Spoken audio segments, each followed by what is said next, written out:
Good morning, good afternoon, good evening. Welcome to Global Meetings Industry Day on behalf of the Society for Incentive Travel Excellence. My name is Pádraic Gilligan. I'm privileged to be the Chief Marketing Officer at site, and I have 15 minutes to talk to you about the future of incentive travel. I'm going to do so with reference to research and studies that Site and Site Foundation have been conducting, both within our own organisation and in partnership then with other great organisations like the Incentive Research Foundation and the Finance and Insurance Conference Professionals, great partners of ours with Oxford Economics in the annual Incentive Travel Index, which we release every year. So what I've done is I've pulled together some of the research into a future of incentive travel presentations, and I'm going to highlight what I think will be 5 trends that will shape the future of incentive travel over the next couple of years. So the first trend is that soft power objectives are at least as important as hard dollar returns. Now, this is something that we've been seeing bubbling under in our research over the last number of years. Until about 2019, the undisputed number one reason why incentive travel programs took place at all was because they generate a bottom line. So increased profits was the number one reason until 2019. But from 2020 onwards, we saw some of those kind of line items that bubbled under prior to that coming out more on top. So improved engagement, better relationships between qualifiers and management, better relationship between workforces, all ended up being rated higher as a key objective for incentive travel from 2020 onwards in at least 3 studies that we conducted then. And obviously that has huge implications in relation to the stakeholder community that are part and parcel of the incentive travel world. And that stakeholder community is made up of the corporate end user, the incentive agency, the DMC, the hotel, and the DMO. So briefly, in relation to the corporate end user, obviously the implications would be consider measurement of soft objectives. We know how to measure hard objectives. They're obvious. They're kind of in hard dollar terms. But what about the soft objectives? To what extent is your incentive travel program building company culture? To what extent is it fostering relationships between the qualifiers and the officers in the organization? They're really, really key objectives that need to be measured in the same way as the financial objectives. From the incentive agency and the DMC perspective, it's interesting as well, because obviously the change in focus from hard dollars to soft objectives brings about a change in focus in event design as well. So how is the event designed? Is it designed to foster relationships? Is it designed to promote diversity and inclusion between, say, the corporate end user C-suite and the qualifiers who actually have qualified? Are program elements happening that really shouldn't happen anymore? In the past, it was common enough for the officers of the company to fly first class and everybody else to be in coach. But is that the kind of thing that's going to promote company culture? Probably not. And if company culture is a key focus for incentive travel now, as the research is telling us, well, then those kind of practices obviously need to be looked at again.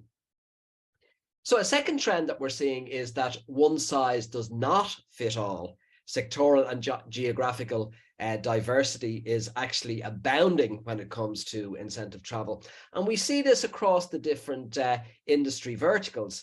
The big users of incentive travel, as we know, finance and insurance, direct selling, pharma, IT, and automotive, they're all looking for something slightly different from the program. So give one example, the activities, for example, that promote relationships between officers and qualifiers are highly important for 80% of finance and insurance buyers, but only 64% of direct selling buyers. So that's quite a difference.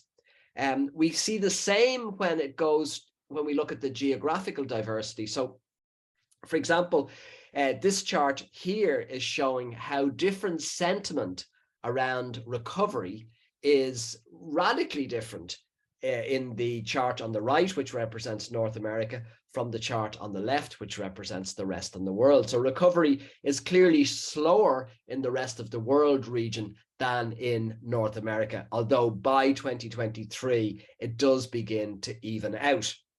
But you can see even in 2022, the absolute resurgence that we saw in North America wasn't quite the case in the other geographical areas in the world. So that's important, and that has implications for all the stakeholders as well, particularly if you're in that incentive agency perspective, because you're dealing with different verticals and you're able to give, I think, a really, really good perspective across the different verticals that really set out a very clear idea that's data driven on the wider corporate landscape around incentive travel. The third trend that we'd like to call out is around disintermediation. And this has been an issue in incentive travel for a decade or more, and it will persist. But we want to make the point that magic happens when third-party agencies and DMCs work together. So the supply chain has been disintermediated ever since the internet, and everyone is under pressure to deliver as direct or to purchase as direct as possible. So corporations bypass incentive houses and buy direct from DMCs. Incentive houses bypass DMCs and buy direct in the destinations. Hotels deal direct with end users and avoid incentive houses and DMCs, and so on. And that's the marketplace dynamic, and it will always be with us. However, COVID highlighted the very distinct roles of the incentive agency, who owns the client, and the DMC, who owns the destination. And it spotlighted how the perfect supply chain dynamic involves that core relationship between the incentive agency and the DMC. Magic happens when budget allows the supply chain to unfold as it was intended to unfold. So the implications are corporate end users, it may be cheaper to go direct, but can you really afford to do this? Incentive travel experiences require expertise at every stage, both in the source market and in the destination. The incentive agency, can you really provide the destination experience that your end user client requires? And conversely, for DMCs, can you provide the corporate expertise that your end user client requires? So these are the implications of that third trend around disintermediation. And now on to sustainability. Sustainability, sustainability, sustainability. It's been around for a long time, but it hasn't really been embraced. It hasn't really become front and center. It hasn't really become that wholehearted program element that is both an element of itself and pervading everything else that happens within the actual program design.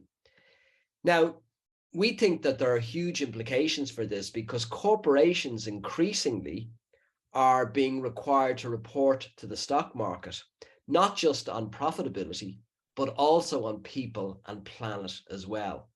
ESG requirements, so environment, social, governance, will increasingly ask corporations to have very, very strict policies around sustainability. And sooner or later, incentive travel needs to be aligned with these protocols. If the corporation is not leading in relation to sustainability, well, perhaps the incentive agency then needs to take that lead, because sooner or later the corporations will be mandated to have those policies in place and to be living in accordance with them. With regard to the DMC, obviously DMCs need to be looking in the destination for the most sustainable ways of running their programs. So electric vehicles, for example, that's a very, very quick win straight away. But there are lots of other ways that DMCs can play an active role in creating sustainable programs, which will be the requirement for all programs in the future. Hotels have been excellent in some regards. They've been very good in regard to, say, the use of single-use plastic, for example, but I think they need to be more holistic and regenerative in terms of how they actually approach the whole sustainability topic. And I see a huge role for the DMCs. I see them playing a pivotal role in terms of how destinations can present themselves to the marketplace, not just that as destinations that are incentive ready, but destinations that have a true sustainability credentials and credibility that really will allow those destinations to be chosen in the first instance. And so to our final trend number 5, incentive travel is and will continue to be stronger than ever. Corporations that use incentive travel, they haven't wavered in their belief despite 2 years of inactivity. If anything, corporations who use incentive travel are more than ever convinced that motivational events can only and exclusively be delivered in real time and real places with real people. And we can see this across all recent research, corporate insights, leadership insights, and the incentive travel index. Corporations that use incentive travel experienced its absence during COVID and gained a heightened appreciation of its value.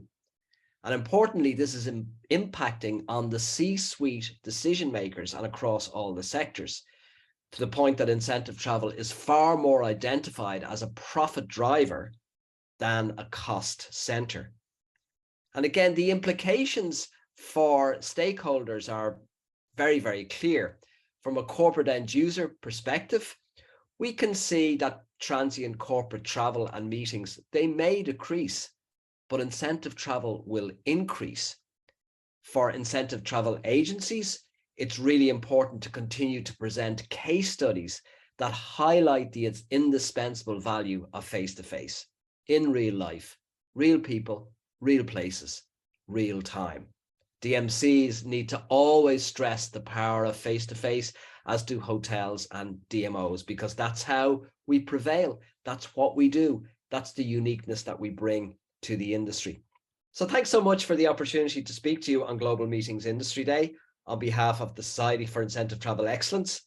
We believe in the transformational power of incentive travel, and I hope you'll join us in our journey forward. Thank you very much.